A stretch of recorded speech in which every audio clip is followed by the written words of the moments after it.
الحمدللہ والصلاة والسلام علی رسول اللہ. اعوذ باللہ من الشیطان الرجیم. بسم اللہ الرحمن الرحیم. عما یتساءلون عن النبأ العظیم الذی هم فیہ مختلفون. یہ 30واں پارہ ہے.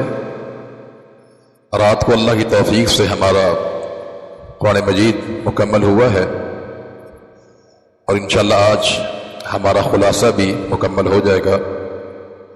یہ 30واں پارہ ہے. اس میں 37 صورتیں بیان کی گئی ہیں. پہلی صورت سورۃ النبأ.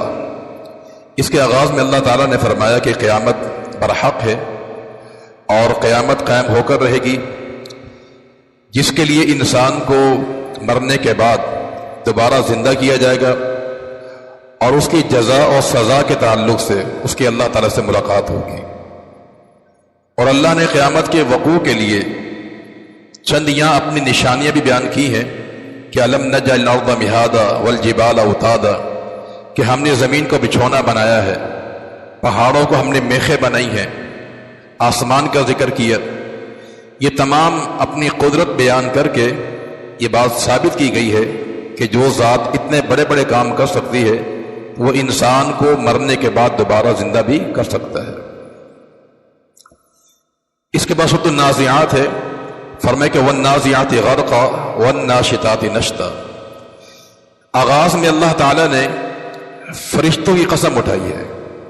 فرمائے کہ بعض فرشتے وہ ہیں جو انسان کی روح نکالتے ہیں اندر ڈوب کر، یہ سختی سے کھینچتے ہیں.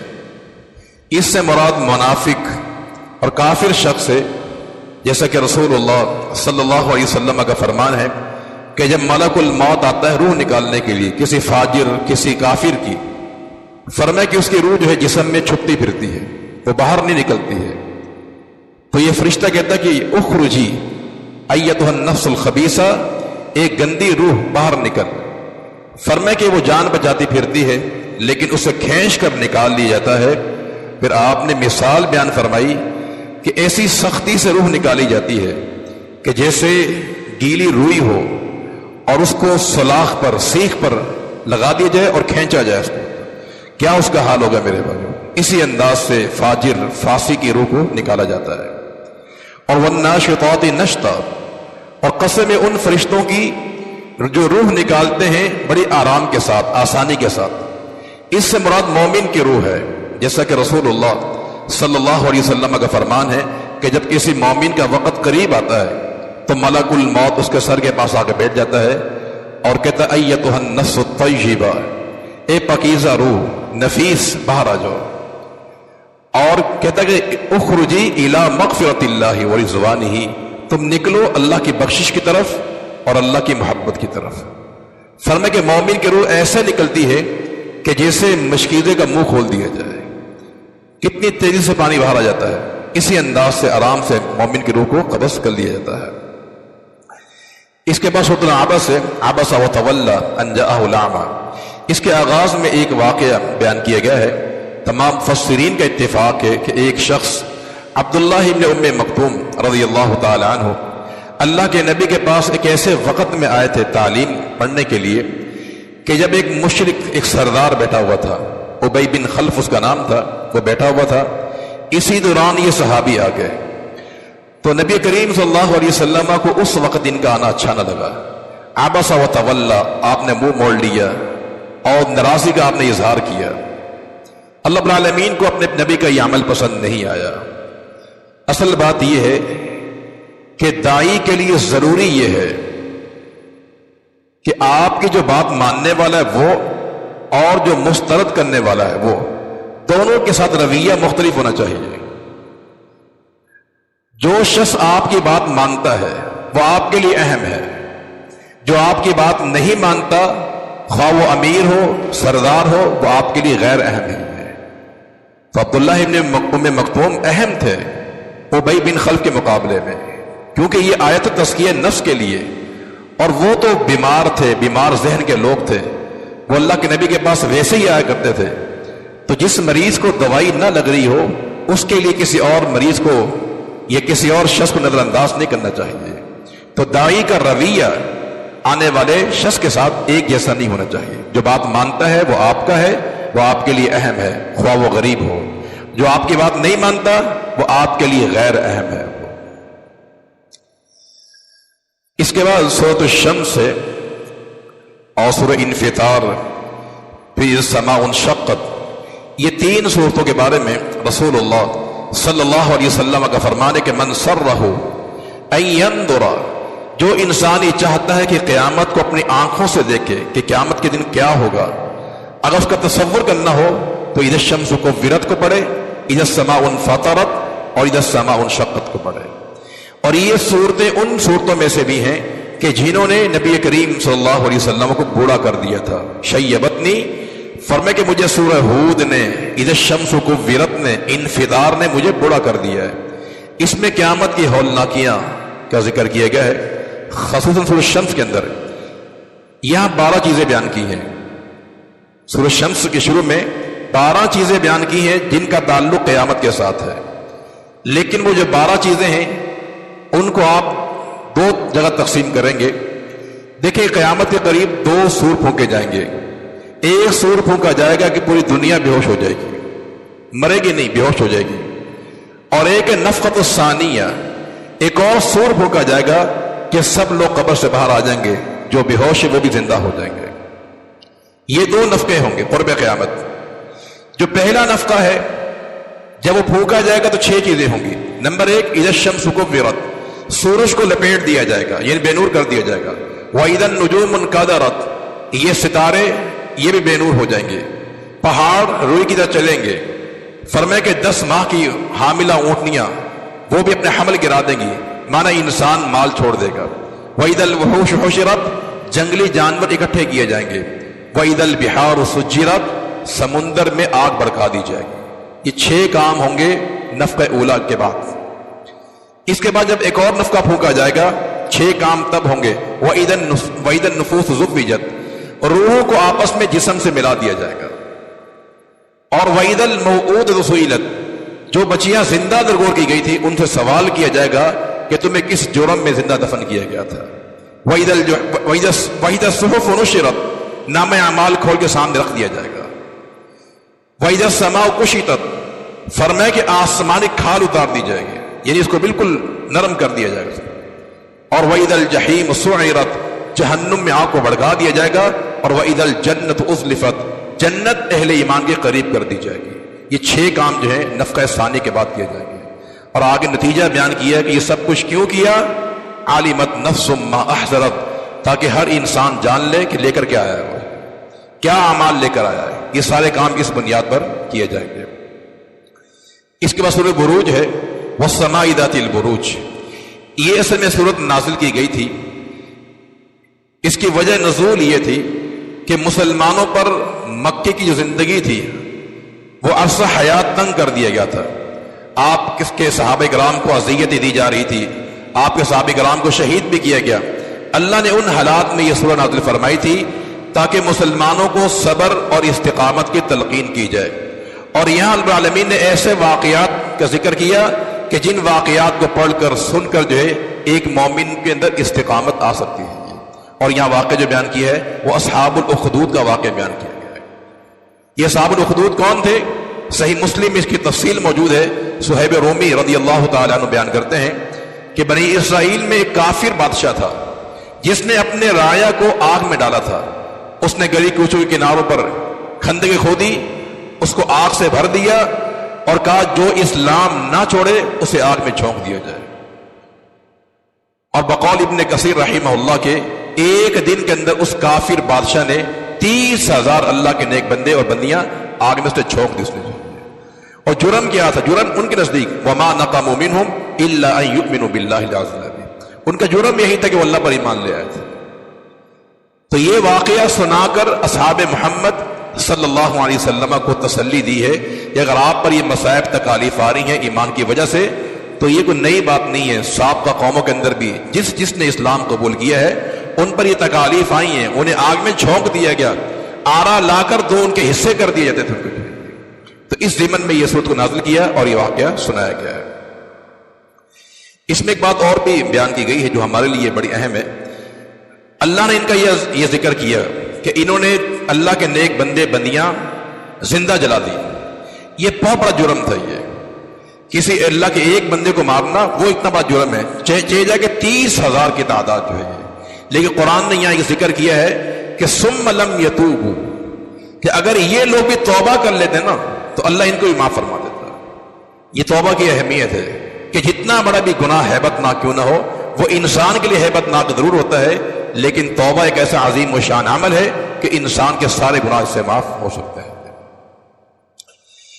اس کے بعد سورۃ الفجر، سورۃ الفجر میں عالمین نے انسان کا مزاج بیان کیا ہے اور عروج اور زوال کی تاریخ بیان کی ہے. فرمایا کہ فَأَمَّا انسان کی نفسیات یہ ہے کہ جب تک اس کو مال ملتا رہتا ہے اور اس کی عزت ہوتی رہتی ہے تو کہتا ہے فَيَقُولُ رَبِّي أَكْرَمَنِ، کہ اللہ بڑا اچھا ہے، اللہ نے مجھے بڑی عزت دی ہے. لیکن وَأَمَّا إِذَا مَا ابْتَلَاهُ، ہم جب انسان کو آزماتے ہیں اس کا رزق تنگ کر دیتے ہیں، کوئی معیشت میں نقصان ہو جاتا ہے تو پھر یہی انسان وویلا کرتا ہے، شور شرابہ کرتا ہے، بے صبری کا مظاہرہ کرتا ہے. تو یہ عروج و زوال انسان کو ملتا رہتا ہے.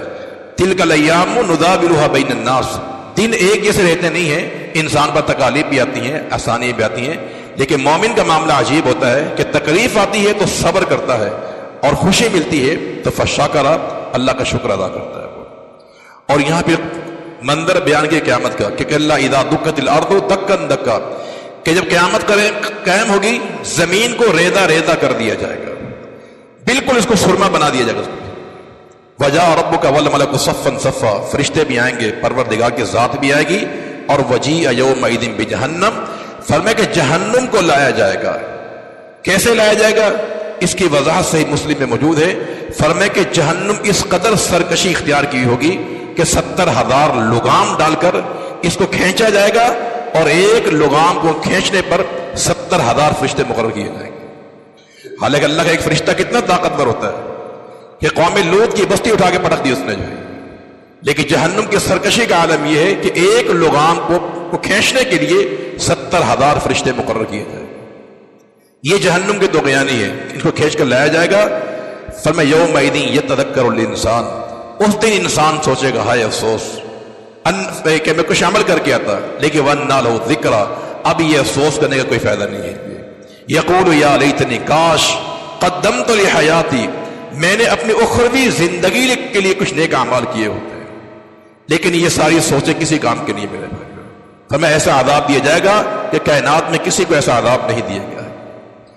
یا ایتھا النفس المطمئنہ، ہاں کچھ لوگ عظیم بھی ہوں گے وہاں پر. اللہ اعلان کرے گا ایتھا النفس المطمئنہ، اے نفس مطمئنہ. نفس مطمئنہ کے دو معنی ہیں. ایک معنی یہ ہے کہ ایسا نفس جو اللہ اس کے رسول کے احکامات پر اس کو اطمینان ہے، شک نہیں ہے، جو نبی نے فرما دیا، اللہ نے کہہ دیا، نفس اس پہ اطمینان ہے، یہ نفس مطمئنہ. ایک معنی یہ ہے. اور ایک نفس مطمئنہ کا معنی یہ ہوتا ہے کہ جیسے انسان کو بھوک لگی ہوئی ہو، جب تک وہ کھانا نہیں کھائے گا، پانی نہیں پیے گا، اس کو اطمینان نہیں آئے گا. یہی مثال نفس مطمئنہ کی ہے کہ جب تک عبادات نہ کرے اس کو سکون نہیں ملتا ہے. تو اس کے لیے اعلان ہوگا ایتھا النفس المطمئنہ ارجعی الی ربک راضیۃ مرضیہ، تو لوٹ جا اپنے رب کی طرف، وہ تو سے راضی ہو چکا ہے. فادخلی فی عبادی، میرے بندوں میں داخل ہو جا. وادخلی جنتی، اور پھر جنت میں داخل ہو جا. میرے بندوں میں داخل ہونے کا معنی کیا ہے؟ ڈائریکٹ جنت نہیں ملے گی. فادخلی فی عبادی، یہ تسلی کے لیے کہ نفس مطمئنہ تو یہ مت سمجھنا کہ دنیا میں تو واحد ایسی تھی تجھ پر پریشانی آئی، نہیں. فادخلی فی عبادی، میرے اور بھی ایسے نیک بندے موجود ہیں جن پر تکالیف پریشانی آئی ہے، لیکن لوگوں نے صبر کیا ہے. تو نفس مطمئنہ جو ہے یہ ایک عظیم و شان نفس ہے. اور یہ نفس مطمئنہ جو ہے نبی کریم صلی اللہ علیہ وسلم نے ایک صحابی کے بارے میں فرمایا تھا کہ تیرا نفس نفس مطمئنہ ہے. اس سے مراد جو ہے سیدنا ابوبکر صدیق رضی اللہ تعالی.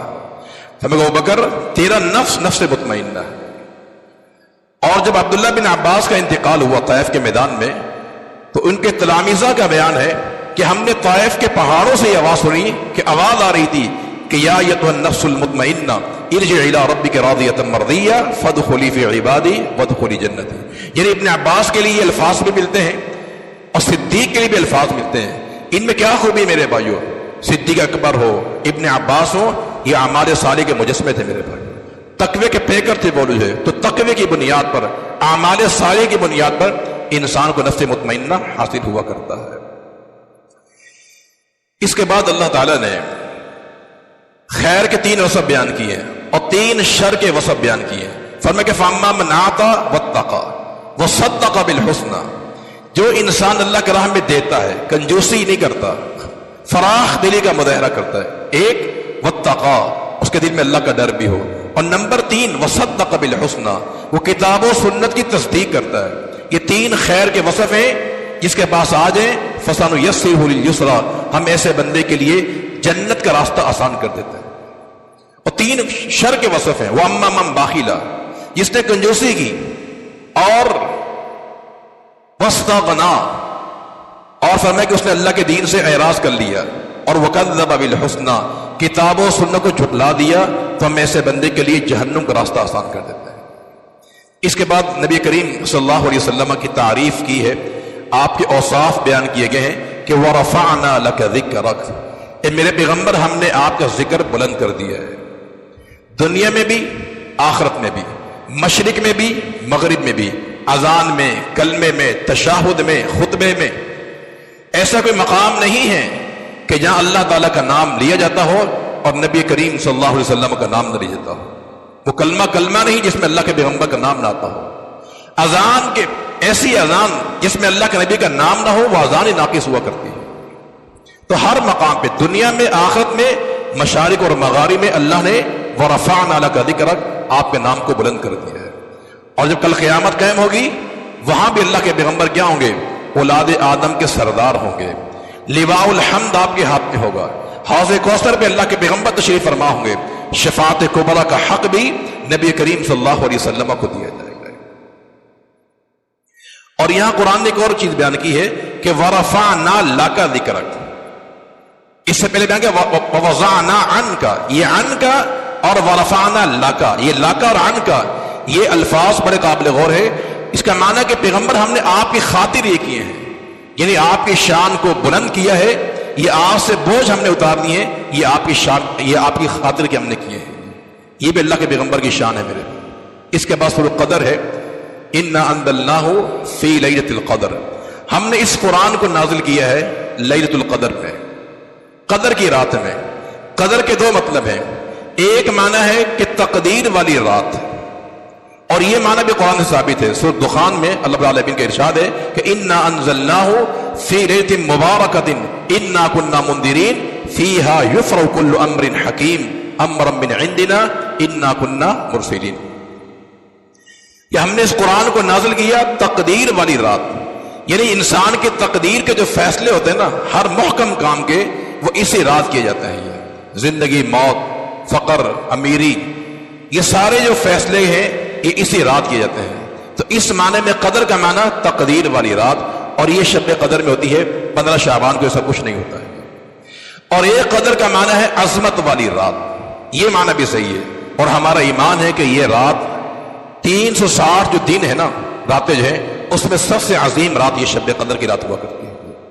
کئی لحاظ سے. ایک اس لحاظ سے کہ اس میں قرآن کا نزول ہوا.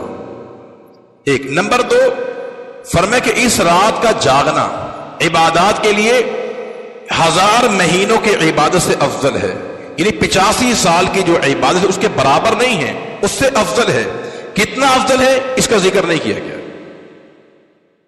اور نمبر 3 فرمایا کہ اس رات فرشتے نازل ہوتے ہیں، اور خصوصاً جبریل امین کا بھی اس میں نزول ہوتا ہے. اور نمبر 4 یہ رات سلامتی والی ہے، اس میں کوئی شر نہیں ہے، شیطان کے آفات سے اللہ محفوظ فرماتا ہے. تو اس لحاظ سے مانا کیا ہے کہ یہ رات عظمت والی ہے، قدر والی ہے ان بنیادوں پر. اس کے بعد عالمین نے فرمایا کہ وَالْعَادِيَاتِ ضَبْحًا فَالْمُورِيَاتِ قَدْحًا فَالْمُغِيرَاتِ صُبْحًا فَأَثَرْنَ بِهِ نَقْعًا فَوَسَطْنَ بِهِ جَمْعًا. یا اللہ نے گھوڑوں کی قسمیں اٹھائی ہیں، جو گھوڑا ہے جانور، اس کی قسمیں اٹھائی ہیں کہ فرمایا قسم ان گھوڑوں کی جو صبح کے وقت اپنے مالک کے اشارے پر میدان میں کود پڑتا ہے. فَالْمُورِيَاتِ قَدْحًا، قسم ان گھوڑوں کی کہ جن کی سموں سے آگ کی چنگاڑی نکلتی ہے. فَالْمُغِيرَاتِ صُبْحًا، یعنی یہاں گھوڑوں کے تعلق سے یہ بات ارشاد فرمائی گئی ہے کہ گھوڑا جو ہے ایک ایسا جانور ہے کہ اس کا مالک یعنی اتنا وفادار ہے گھوڑا، اتنا شکر گزار ہے کہ اس کا مالک اگر رات کی تاریکی میں کہنا چلنا ہے وہ بلا چوچ رات چل پڑتا ہے اور دشمن پہ حملہ کر دیتا ہے، اور اگر اس حملے سے فارغ ہو جائے وہ اور صبح کے وقت اسے کہا جائے کہ دوبارہ تو نے حملہ کرنا ہے، حالانکہ رات کو وہ حملہ کر چکا ہے، ابھی وہ آرام کر رہا ہو گھوڑا، اگر دوبارہ اسے مالک کہتا ہے کہ دوبارہ ہم نے حملہ کرنا ہے، یہ گھوڑا بلا چوچ چرا جو ہے دوبارہ صبح کے وقت بھی حملہ کر دیتا ہے، زخموں سے چور ہوتا ہے وہ۔ اب یہاں بتایا یہ گیا ہے کہ گھوڑا جو ہے جس کی وفاداری کر رہا ہے وہ اس کا حقیقی مالک نہیں ہے، نہ اس کا وہ خالق ہے، نہ اس کا وہ مالک ہے، نہ اس کا وہ رازق ہے۔ جب ایک گھوڑا جو ہے اپنے غیر حقیقی مالک کی اتنی بات مانتا ہے کہ رات کا آرام قربان کرتا ہے، دن کا سکون قربان کرتا ہے، تو یہ انسان، تیرا تو خالق اللہ کی ذات ہے، تیرا مالک وہ ہے، تیرا رازق وہ ہے، لیکن تو اس کے اشارے پر آتا نہیں ہے، تو ان الانسان ربہ لکنود، تو میں انسان نہ شکر ہے تجھے۔ پھر گھوڑا بہتر نہیں ہوا کہ کتنا شکر گزار ہے ایک ایسے شخص کا جس کا حقیقی مالک نہیں ہے، تو جو ہمارا حقیقی مالک ہے، حقیقی رازق ہے، تو اس کا انسان کو شکر ادا کرتے رہنا چاہیے۔ اس کے بعد اور بہت سی باتیں یہاں بیان کی گئی ہیں۔ اب آخر میں جو 3 صورتیں ہیں، سورۃ الاخلاص اور سورۃ الفلق اور سورۃ الناس، اس کے تعلق سے چند باتیں بیان کرتے ہیں۔ سورہ اخلاص جو ہے اس کے بارے میں نبی کریم صلی اللہ علیہ وسلم کا فرمان ہے کہ جو انسان سورہ اخلاص کو فرمایا کہ 3 بار پڑھتا ہے، ایک بار پڑھتا ہے، اس نے فرمایا کہ گویا کہ ثلث قرآن کا حصہ پڑھ لیا، 10 پارے پڑھ لیے اس نے۔ سورہ اخلاص ایک بار پڑھنے والا شخص، اس نے گویا کہ 10 پاروں کی تلاوت کر لی اس نے۔ اس سورہ کے تعلق سے اللہ کے پیغمبر کی اور بہت سی روایات موجود ہیں۔ ایک صحابی کے بارے میں آتا ہے کہ جب وہ رات کو قیام اللیل کرتے تھے تو اپنی نماز کا اختتام جو ہے سورہ اخلاص کے ساتھ کیا کرتے تھے۔ ایک واقعہ یہ بھی ملتا ہے، اور ایک واقعہ اور ہے جس میں سفر کا ذکر کیا گیا ہے کہ اللہ کے نبی نے ایک شخص کو امیر بنا کے بھیجا سفر میں، اور وہ جب نماز پڑھاتا تھا تو قرأت کے بعد اس کی اختتامی قرأت سورہ اخلاص ہوا کرتی تھی۔ صحابہ کرام نے یہ بات اللہ کے پیغمبر سے بیان کی تو آپ نے اسے بلایا، اس سے پوچھا کہ معاملہ کیا ہے؟ اس نے کہا مجھے اس سورت سے بڑی محبت ہے، فَمَا حُبُّكَ إِيَّاهُ أَدْخَلَكَ الْجَنَّةَ، تیرا اس سورت سے محبت کرنا تو یہ جنت میں پہنچا چکا ہے۔ ایک یہ الفاظ ہے، اور ایک الفاظ یہ ہے کہ اخبروہ، اس سے بتا دو کہ ان اللہ یحبہ، کہ جیسے اسے سورہ اخلاص سے محبت ہے، اللہ کو اس بندے سے محبت اور پیار ہے۔ تو سورہ اخلاص جو ہے دین اسلام میں اس کی بڑی اہمیت ہے، اور چھوٹی صورت ہے، اس کو انسان بار بار پڑھ بھی سکتا ہے۔ اور نبی کریم صلی اللہ علیہ وسلم فجر کی سنتوں میں اس کو پڑھا کرتے تھے، مغرب کی سنتوں میں پڑھنا ثابت ہے، طواف کی جو 2 رکعتیں پڑھی جاتی ہیں مقام ابراہیم کے پیچھے جو ہے اس میں بھی یہ پڑھنا ثابت ہے نبی کریم صلی اللہ علیہ وسلم۔ اس کے بعد سورۃ الفلق اور سورۃ الناس ہے۔ ان دونوں صورتوں کے اندر جو خوبی ہے وہ یہ ہے کہ ہماری جتنی بھی جسمانی روحانی بیماری ہے نا، اس کے لیے یہ علاج بے مثال ہے میرے بھائی، ایسا علاج ہے کہ اس کی مثال نہیں ہے۔ خصوصاً پناہ کے تعلق سے، شیاطین کے شر سے اور فتنوں سے پناہ کے تعلق سے ان صورتوں سے کوئی صورت نہیں ہے۔ یہ اللہ کے نبی کا فرمان بھی موجود ہے، آپ کا فرمان ہے کہ پناہ دینے کے تعلق سے ان سے بہتر کوئی صورتیں نہیں ہیں۔ اور اسی لیے جب نبی کریم صلی اللہ علیہ وسلم کو جب کوئی پریشانی ہوتی تھی، آپ دیگر اذکار کے ساتھ دم کر لیا کرتے تھے، لیکن جب قرآن کی یہ 2 صورتیں نازل ہوئی تھیں تو پھر آپ نے تمام وظیفے چھوڑ دیے تھے، انہی کو پڑھ کے آپ دم کر لیا کرتے تھے۔ نبی کریم صلی اللہ علیہ وسلم جب رات کو بستر پہ جاتے تھے، اپنے ہاتھوں کو جمع کرتے، ان صورتوں کو پڑھا کرتے تھے، اخلاص، فلق، سورۃ الناس، اور پھر تھتکار کر جو ہے اپنے ہاتھوں پر پورے جسم پر مل لیا کر لیتے تھے۔ 3 بار اللہ کے پیغمبر یہ عمل اختیار کرتے تھے۔ اور آخری وقت میں جب آپ بیمار ہو گئے تھے تو سید عائشہ صدیقہ رضی اللہ تعالی عنہ وہ اللہ کے نبی کے جسم پر ہی دم کر دیا کرتی تھی۔ بہترین احسان ہے میرے بھائیوں، پناہ کی صورتیں ہیں یہ۔ ان صورتوں میں بیان کیا کیا گیا ہے، بڑی جامع صورتیں ہیں۔ سو فلق میں قل اعوذ برب الفلق، آپ کہہ دیجئے میں پناہ میں آتا ہوں رب الفلق کی۔ یہ رب الفلق جو ہے یہ اللہ کی صفت ہے۔ فلق کا معنی صبح کا اجالا، کہ جو صبح کے اجالے کا رب ہے میں اس کی پناہ میں آتا ہوں۔ کن چیزوں سے؟ نمبر 1 من شر ما خلق، اللہ نے جو شر پیدا کیا ہے تمام شرور سے میں پناہ میں آتا ہوں کس کے؟ رب الفلق. پھر آگے 3 شر خصوصاً بیان کیے. نمبر 1 فرمائے کہ ومن شر غاسق اذا وقب، رات کی تاریکی کے شر سے جب وہ رات چھا جاتی ہے. رات میں بڑے شرور ہوتے ہیں میرے بھائی، زانی، قاتل، ڈاکو، چور، سارے کام جو ہے یہ رات کی تاریکی میں کیے جاتے ہیں. تو رات جیسے ہی ہوتی ہے اس میں شر آنا شروع ہو جاتا ہے. حتیٰ کہ جو لوگ عقیدے کے منفی کام کرتے ہیں، یہ چلہ کشی ہے، یہ قبر میں لوگ بیٹھتے ہیں جنات کو قابو کرنے کے لیے، یہ سارا عمل بھی رات کی تاریکی میں قبرستان میں ہوتا ہے. حتیٰ کہ مسیلمہ کذاب جو جھوٹا تھا، اس پر بھی جو وحی آتی تھی رات کے وقت آیا کرتی تھی. تو گویا کہ رات کے دامن میں بڑے شر موجود ہیں. حتیٰ کہ آپ یہ بھی جانتے ہیں کہ جتنے کیڑے مکوڑے ہیں، حشرات الارض، سانپ، بچھو کب نکلتے ہیں؟ رات میں نکلتے ہیں. یہ کھٹمل مچھر کب آتے ہیں؟ یہ سب رات کو تنگ کرتے آ کر جو ہے. تو رات میں گویا کہ شرور موجود ہیں. بلکہ سائنس تو یہ بات بھی ثابت کہ ڈاکٹر یہ کہتے ہیں کہ انسان کے اوپر جو جراثیم پیدا ہوتے ہیں نا بیماریوں کے، وہ بھی رات کی تاریکی میں پیدا ہوتے ہیں. اور صبح کا جو اجالا ہوتا ہے، روشنی جو سورج، اس سے اس کا خاتمہ ہو جاتا ہے. تو اس لیے من شر غاسق اذا وقب کہ اللہ میں پناہ میں آتا ہوں رات کے شرور سے، رات کے فتنوں سے. نمبر 2 ومن شر النفاثات فی العقد، یا اللہ میں پناہ میں آتا ہوں گیروں میں پھونکنے والی عورتوں سے. یعنی جادوگر جو ہے نا، جادوگر کرنے والی عورتیں ہوں یا مرد ہوں، میں ان کی پناہ میں آتا ہوں.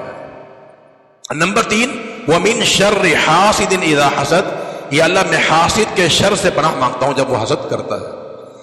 اب یہ دیکھیں یہاں پر 3 شر سے پناہ مانگی گئی ہے: اندھیرے کے شر سے، جادو کرنے والوں کے شر سے، اور حاسد کے شر سے. 3 باتوں سے پناہ مانگی ہے. اللہ کی ایک صفت بیان کی، رب الفلق، کہ یا اللہ میں پناہ میں آتا ہوں تو رب الفلق ہے 3 قسم کے شرور سے. اور اس سے جو اگلی صورت ہے سورۃ الناس، اس میں رب العالمین نے اپنے 3 صفات بیان کی ہیں اور شر ایک بیان کیا ہے.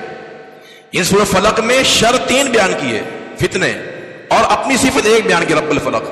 لیکن سورۃ الناس میں اللہ نے اپنی 3 صفات بیان کی ہیں اور شر، فتنہ ایک بیان کی ہے. حالانکہ ہونا کیا چاہیے تھا کہ جہاں فتنے زیادہ ہوں وہاں اللہ کی صفات زیادہ آنی چاہیے تھی، لیکن یہاں ایسا نہیں ہوا. اس کی وجہ بتاتا ہوں. اس کی وجہ یہ ہے کہ سورۃ الفلق کے اندر جو شر بیان کیا گیا نا، اس کا تعلق انسان کے جسم کے ساتھ ہے. یعنی جو شر ہے رات کا، یہ اس کا تعلق جسم کے ساتھ ہے، اور حسد کا تعلق بھی جسم کے ساتھ ہوتا ہے. لیکن سورۃ الناس میں جو بیان کیا گیا ہے اس کا تعلق اس شر کا انسان کے ایمان کے ساتھ ہے، اور انسان کا ایمان زیادہ اہم ہوتا ہے جسم کے مقابلے کے اندر. تو لہذا اس لیے جہاں ایمان کا ذکر آیا وہاں اللہ کی 3 صفات بیان کی گئی ہیں. قل اعوذ برب الناس، کہہ دیجیے میں پناہ میں آتا ہوں رب الناس کے، مالک الناس کے، الہ الناس کے.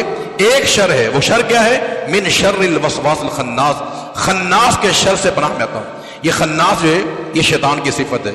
خناس کا معنی پیچھے ہٹنے والا، پھر آنے والا.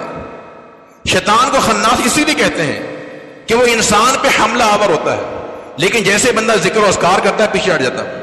اذان کی آواز ہوتی بھاگ جاتا ہے، اقامت ہوتی پھر بھاگ جاتا ہے. تو اس کا معنی خناس کا معنی بار بار حملہ کرنے والا.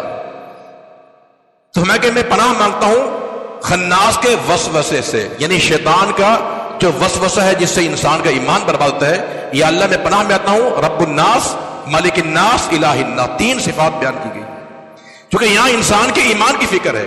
جہاں ایمان کا ذکر کیا گیا وہاں اللہ کی 3 صفات بیان کی گئی ہے، اور جہاں 3 شر کا ذکر کیا گیا جن کا تعلق جسم کے ساتھ ہے وہاں اللہ کی ایک صفت بیان کی گئی. علامہ ابن قیم رحمہ اللہ فرماتے ہیں کہ شیطان انسان کے دل میں کس طرح وسوسہ پیدا کرتا ہے. یہاں پناہ مانگے گی کس سے؟ شیطان کے وسوسے سے. یہ وسوسہ کیسے پیدا ہوتا ہے؟